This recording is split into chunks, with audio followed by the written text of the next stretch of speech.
Say hello to my little friend. Now, I don't normally do unboxings for CPUs, but they did change the packaging up for these 3rd gen Ryzen processors. And right here, as you might be able to tell, because that's got a 9 right there, this is the Ryzen 9 3900X. Yes!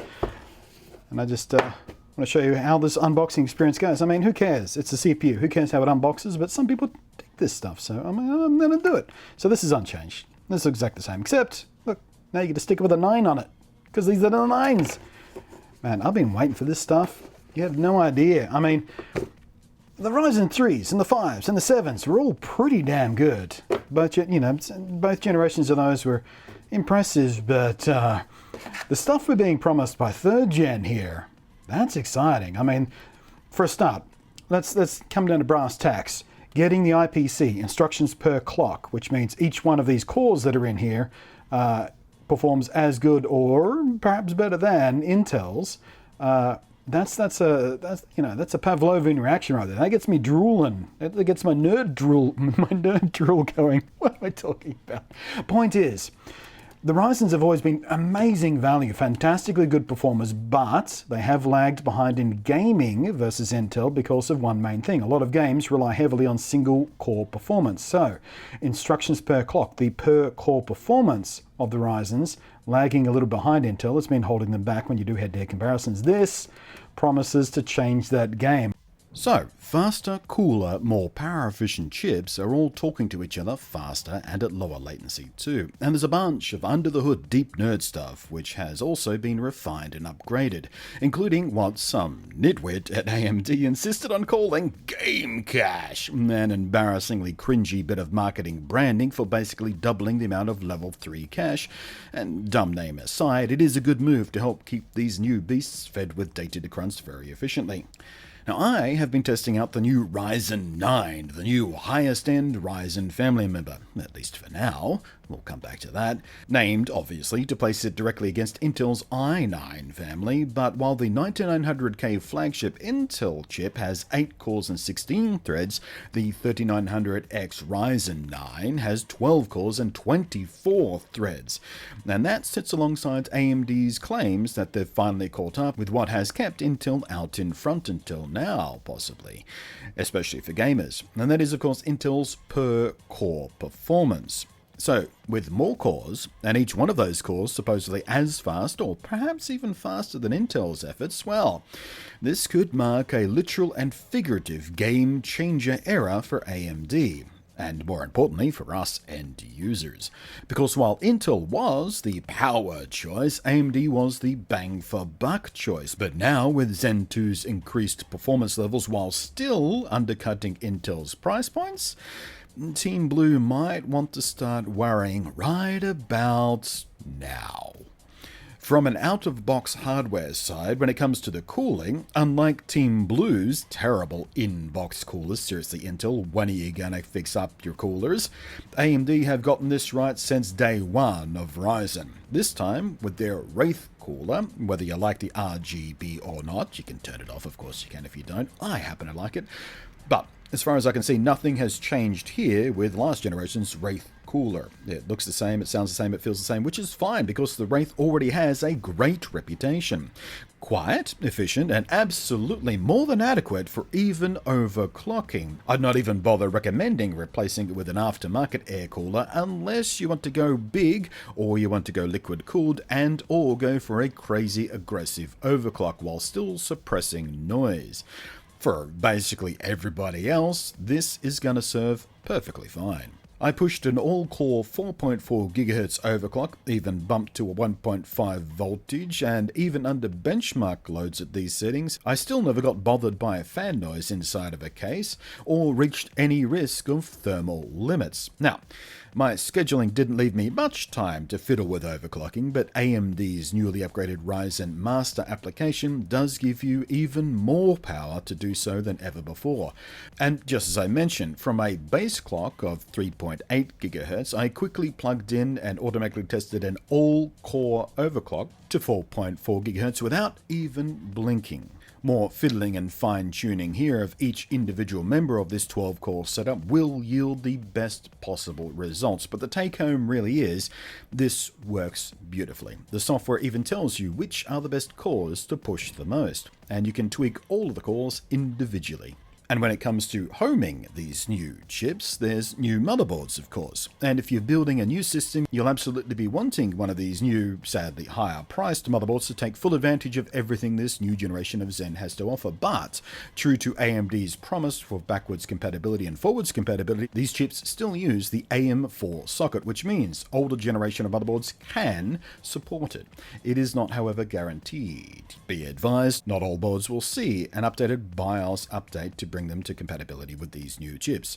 And in particular, support for the new blindingly fast PCIe 4 standard is of course only available on the new motherboards, because that's a hardware thing. And it is worth seriously considering. Basically, it doubles the bandwidth of PCIe-based data I/O paths, not just for things like PCI slots for your GPUs and such, but also for things like super high bandwidth network cards, and also, of course, PCIe 4-based NVMe M.2 SSD drives, which, by the way, holy moly, are ridiculously fast. And I mean ridiculously fast. Now, you all know I'm not one for flooding my videos with tons of boring charts and graphs. I like to just talk about how these things run in the real world, doing real-world things in real-world ways. And let's face it, there's more than enough tech tubers out there who will do the whole bar graph orgy thing to satisfy you there. So, what is this new beast like to just use as a PC? Well, it's a goddamn monster is what it is. Let me paint this in the clearest way I can. My own main rig, my personal big rig, runs on the best of the best from AMD's first family of Zen-based hardware, and not just the normal consumer level stuff from Ryzen, but the high-end desktop snarling beast, the mighty Threadripper 1950X. 16 cores, 32 threads, and with a price tag originally of about $1,000 American bucks. The Ryzen 9 3900X, a consumer-focused product with 12 cores and 24 threads and priced at less than half of what the Threadripper was launched at, it beats it. There's no other way to say it. It beats my Threadripper. Cinebench, a test specifically designed for CPU testing and which delivers nice, clean, and highly repeatable numbers, it beats my Threadripper. And that tells you a lot of what you need to know about the efficiency increase Zen has undergone in the per-core performance, because with only 75% of the core count, Zen 2 is so much faster per core and per thread it can match wits with old Grandpa Threadripper over there. And that impressed me.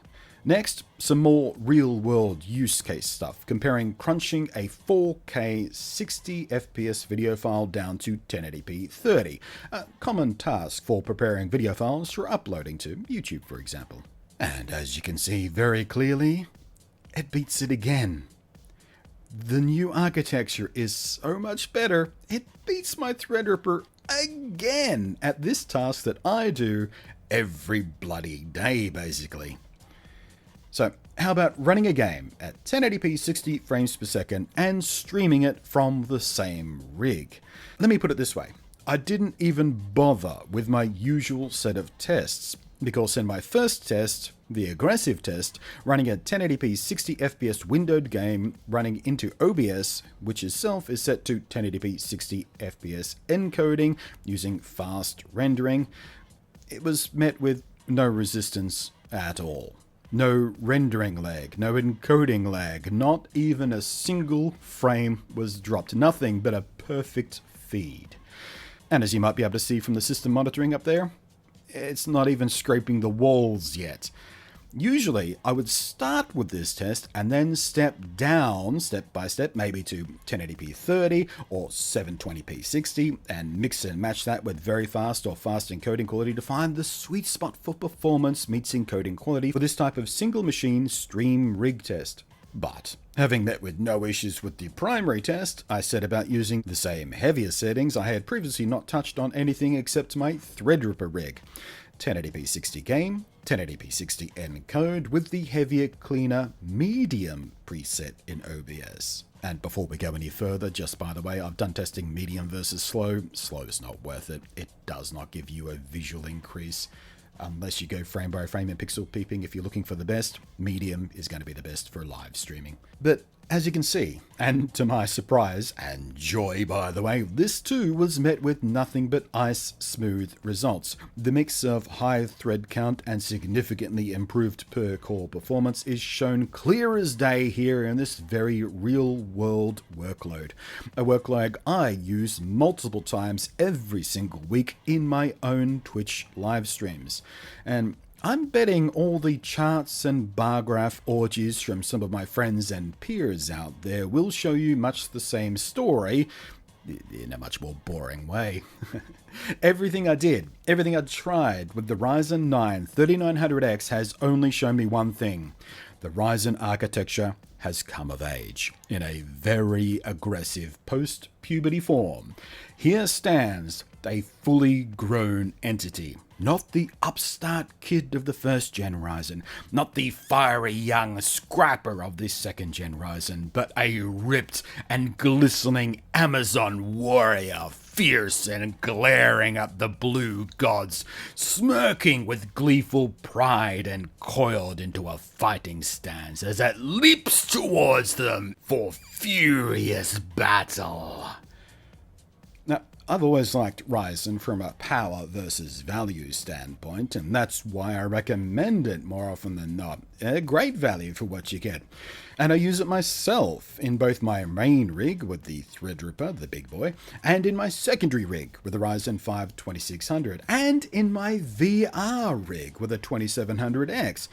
And in both cases, those 2000 series rigs were upgraded from first-gen Ryzen stuff. So I am personally very familiar with not just benchmarks and charts, but what these CPUs have done under long-term, real-world use cases of just doing things with them. But now, with Zen 2 planting a flag in the landscape, and with what I've tested and with what I've tried with the 3900X so far for the little less than a week I've had churning away, I can say with confidence that poop just got real. Because no longer is AMD the value for money option. That is pretty nice, all things considered. And sadly, while I do actually have a 9900K sitting right next to me as I record this, the motherboard for its build did not arrive in time for my own testing for today's NDA release of these chips. But I have spoken to friends and peers who have been testing both those side by side, and well, the story is basically Zen 2 just came at least shoulder to shoulder with Intel's best. And yes, an argument can be made for AMD's game of catch-up. They've only finally caught up with Intel, not eclipsed them or anything like that. But the point isn't whose bar chart is slightly longer. The point is AMD are not just putting Intel on their toes anymore. Intel are now on the back foot. Their next move has to be more than a little bit incremental. Their next move has to be significant if they want to keep their flag as industry leader. And for you and me, the end user, fierce competition from two evenly matched competitors is nothing but good news for any of us. It was fun when AMD were the scrappy underdog, but things just got really real, and AMD are now truly toe-to-toe with Intel, and the 3900X isn't even their big gun, by the way.